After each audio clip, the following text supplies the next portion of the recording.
Psoriasis நோய்க்கு மூலிகை மருத்துவம் சிறந்தது ஏன்? தலையில் மீன் செதில் போன்ற பொடுகு, அரிப்பு, முடி கொட்டுதல், காதுக்கு பின் அல்லது காதுக்குள் அல்லது காது மடல்களில் அல்லது நெற்றியில் அல்லது உடலின் சில இடங்களில் அல்லது உடல் முழுவதும் உலர்ந்த புண்கள், அதிலிருந்து மீன் செதில் போல பொடுகு உதிர்தல், அரிப்பு, சொரிந்தால் இரத்த கசிவு, அக்குளில் அல்லது மார்பகங்களுக்கு கீழே அல்லது இடுப்பில் அல்லது தொடை இடுக்குகளில் கருப்பு நிற படை, சொறி, உள்ளங்கை மற்றும் உள்ளங்கால்களில் பிளேடால் வெட்டியது போன்ற வெடிப்பு, தோல் உரிதல், அரிப்பு, நகச்சொத்தை, மூட்டுகளில் வலியும் வீக்கமும் போன்றவை சோரியாசிஸ் நோயின் அறிகுறிகளாகும். இந்த நோய் ஆரம்பத்தில் உடலில் ஏதேனும் ஒரு இடத்தில் சிறு புள்ளி போல ஆரம்பித்து சரியான உள்மருந்து சாப்பிடாமல் ஆயில்மெண்டுகளை மட்டுமே தடவுவதால் உருவத்தால் பெரிதாகி நாளடைவில் உடல் முழுவதும் பரவும்.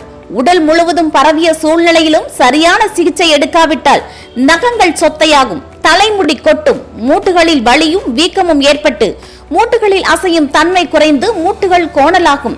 இது தொற்று வியாதி அல்ல, ஒருவரிடமிருந்து மற்றொருவருக்கு தொற்றாது. சோரியாசிஸ் நோயால் பாதிக்கப்பட்டவரை தொட்டாலோ கட்டி தழுவினாலோ கை குலுக்கினாலோ இந்நோய் தொற்றாது. உள்ளங்கையில் சோரியாசிஸ் இருப்பவர் கூட தன் கையால் சமையல் செய்து மற்றவர்களுக்கு பரிமாறினாலும், தன் கையால் சாதம் பிசைந்து குழந்தைகளுக்கு ஊட்டினாலும் எந்த பாதிப்பும் வராது. மேலும் சோரியாசிஸ் நோயால் பாதிக்கப்பட்டவர் உறவு வைத்துக் கொள்ளலாம், குழந்தை பெற்றுக் கொள்ளலாம், குழந்தைக்கு பாலூட்டலாம், எந்த பாதிப்பும் வராது. பிற மருத்துவத்தால் சோரியாசிஸ் நோயை குணமாக்க முடியாது, கட்டுப்படுத்ததான் முடியும்.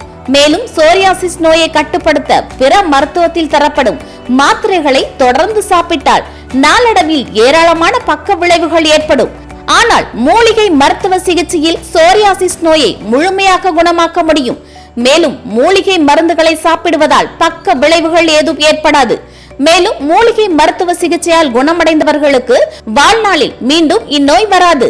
எனவேதான் சோரியாசிஸ் நோய்க்கு மூலிகை மருத்துவம் சிறந்ததாகும்.